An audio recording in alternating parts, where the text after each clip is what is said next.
Hello, doers. Welcome back to our channel, Devintelle. Today we will see how to display warning for duplicate if your configuration setting under set any field. So let's see about that. You can see here a module, Dev Partner Duplicate Validate. First install this module, so click on this activate button. Now our module is installable. First go to contacts, go to anyone like Azure and see here this phone number. Now same set for this Odoo. Let's save.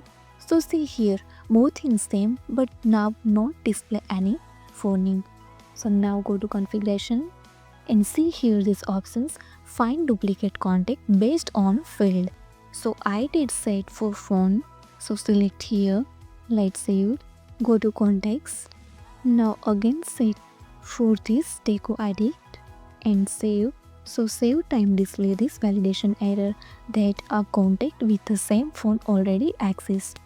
So it's very useful for find duplicate. If you found this helpful, do it like, share and subscribe. Thanks for watching this video.